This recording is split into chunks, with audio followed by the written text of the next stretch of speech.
Hello, c'est Claire, coach en discipline créative. Aujourd'hui, j'ai vraiment envie de t'apporter une clé qui te permet de kiffer devenir régulier ou régulière.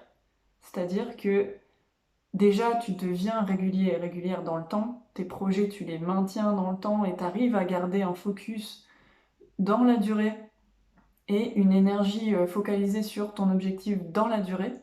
Et en plus, ça devient kiffant de faire ça, ça devient nourrissant de devenir régulier ou régulière. Le piège peut-être dans lequel tu tombes, c'est que bah, tu vois, quand tu as une nouvelle idée, quand tu as un nouveau projet, quand il y a une nouvelle ambition qui naît, que tu écoutes ça, bah, tu te mets en mouvement vert et du coup bah, tu fais à information incomplète. C'est-à-dire que tu te mets en mouvement sans trop savoir ce que ça va donner, mais tu sens que tu as envie de quelque chose et du coup tu te mets en mouvement. Si par exemple tu as envie de renouer avec ton côté artistique, bah, tu vas te mettre à acheter des crayons de couleur, je sais pas, de la pastel ou je ne sais pas quoi. Donc tu vas te mettre en mouvement, il y a une énergie qui est vraiment dirigée vers cette envie. Et puis au bout d'un moment, c'est carrément possible que l'énergie de départ bah, diminue. C'est-à-dire que bah, tu ressens plus autant de patates dirigées vers ça, il y a la vie, il y a des trucs extérieurs, il y a des contextes, il y a des changements, et puis peut-être que tu as juste moins envie de ça. Et du coup, l'énergie, elle redescend. Et peut-être que du coup, tu es moins fréquent ou moins fréquente dans les actions que tu vas poser. C'est-à-dire que tu vas moins prendre tes crayons de couleur, tu vas moins te mettre à dessiner, tu vas moins aller t'inspirer sur des artistes. Donc ton passage à l'action va diminuer jusqu'à ce qu'il soit vraiment presque oublié, que cette envie soit presque oubliée. Et du coup, bah, pour relancer ça, tu vas aller chercher d'autres projets. C'est-à-dire, bah, ça va plus être exactement la même chose, tu vas aller chercher d'autres trucs. Si c'est artiste, tu vas aller chercher le sport, c'est des caricatures évidemment, c'est pas forcément de ça chez toi. Mais tu vas aller chercher autre chose parce que tu sens que bah, s'il n'y a plus d'énergie là, il faut aller voir ailleurs et trouver une nouvelle direction. Et ça va être de plus en plus demandant d'aller chercher un nouveau projet, d'y remettre de l'énergie et de refaire pareil, c'est-à-dire que l'énergie elle finisse par redescendre sur ce projet-là et que tu te retrouves à devoir encore trouver une nouvelle direction et à chaque fois ça va être de plus en plus demandant en énergie et de moins en moins nourrissant.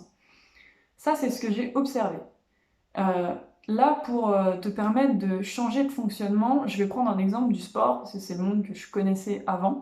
Tu vois, un basketteur ou une basketteuse qui se dit je vais marquer 80 paniers d'affilée, donc c'est sa direction, c'est son envie. Elle veut ou il veut 80 paniers d'affilée. Ok. Et là, elle se met à shooter, et puis au bout du. Elle en marque 3 d'affilée, et puis au bout du quatrième, elle loupe. Ok.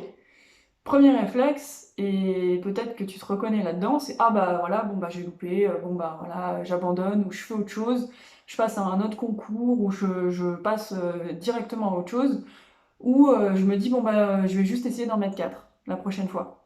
Donc là, bah, j'entends ce fonctionnement-là, mais pour moi, c'est pas le fonctionnement qui va te permettre de vraiment devenir régulière ou régulier et de kiffer dans la durée tes projets. Pour moi, le seul truc qui va te permettre, dans ces moments-là, quand tu loupes le quatrième panier, par exemple, ce qui va te permettre vraiment de devenir régulier ou régulière, ça va être de prendre un espace de feedback. Quand je dis feedback, c'est un mot anglais et ça fait parfois flipper, mais c'est pas du tout flippant.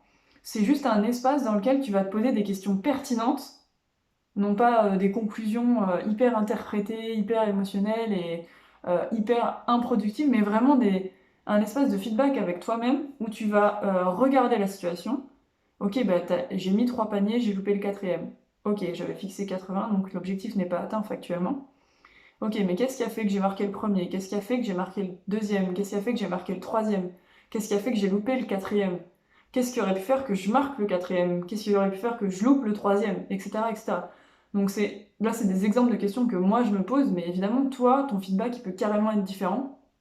Mais en tout cas, tu vois que c'est un espace où tu es avec toi et tu regardes factuellement ce qui s'est passé, tu ressens ce qui s'est passé aussi, et tu nommes les ressentis que tu as eus pour pouvoir te permettre de réajuster derrière. Sinon, ça n'a pas de sens en fait de te relancer dans un autre défi automatiquement sans te demander ok, bah, qu'est-ce qui s'est passé et qu'est-ce que tu peux réajuster. Sinon, c'est comme si tu choisisses devant une infinité de propositions, de choix, de projets. Tu prends au pif, tu goûtes, t'aimes pas, mais tu récupères pas les infos de ce que t'aimes et ce que t'aimes pas, du coup tu vas regoûter au pif parmi une infinité, etc. etc. Donc c'est comme jouer au loto. J'ai eu un accent belge sans faire exprès. C'est comme jouer au loto, fais pas exprès. Du coup, plutôt que de récupérer les informations précédentes avec un goût, ah tiens, c'est amer, ah j'aime bien l'amer, ça me plaît, bah du coup, bah, je peux focaliser un peu plus mes choix sur du amer parce que je veux en manger, etc., etc., de plus en plus finement. Si tu récupères pas ces informations, bah, tu vas continuer de faire un colamaillard avec tes projets en fait. C'est juste, t'as les yeux fermés, tu cherches, et puis tu trouves pas. Bah oui, tu trouves pas parce que t'as pas récupéré les informations précédentes. Donc tu vois, par exemple, ça a fait que dans la team discipline créative, donc c'est un coaching d'équipe que j'anime, prochaine promo en septembre, si ça t'intéresse, tu me contactes. Et ben on a vu qu'il y avait une nana qui avait fait 3 sur 90. C'est-à-dire qu'elle s'était fixé 90 contenus, elle a fait 3 sur 90. Mais même en faisant 3 sur 90, elle a récupéré un paquet d'informations sur son fonctionnement intime, elle a pu réajuster derrière, et là, du coup, bah, bizarrement, ses objectifs, ils sont beaucoup plus atteints. Pourquoi? Parce qu'elle a accepté de regarder vraiment ça, ce qui s'était passé pour elle, factuellement, plutôt que de juste passer à autre chose, ou soit se flageller parce qu'elle a fait que 3 sur 90. Bah non, en fait, il y a beaucoup plus pertinent que ça, et il y a beaucoup plus intime que ça.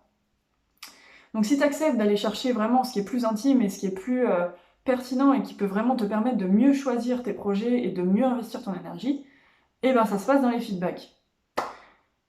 Écoute, le dernier point que j'avais envie de te donner, c'est qu'un feedback, ça peut être extrêmement créatif. J'ai une cliente par exemple qui fait ses feedbacks en dessinant, donc elle dessine ce qu'elle ressent et ce qu'elle voit de la situation, et ensuite elle interprète son dessin. Et ça lui permet de faire un feedback qui est vachement joyeux pour elle parce qu'elle aime dessiner, et ensuite elle l'interprète, donc ça lui permet de revenir dans la matière et dans le concret. Voilà. N'hésite pas à partager cette vidéo à des gens qui ont peut-être besoin d'entendre ce que je dis. Et aussi à commenter en mettant peut-être toi comment tu fais, est-ce que tu as déjà connu cette situation où tu fais 3 sur 80 et tu passes direct à autre chose? Ou alors peut-être que toi aussi tu as un feedback qui est extrêmement kiffant et créatif et du coup bah, je suis curieuse de voir ce que c'est, de lire ce que c'est. Je te souhaite une excellente journée et à très bientôt. Ciao ciao!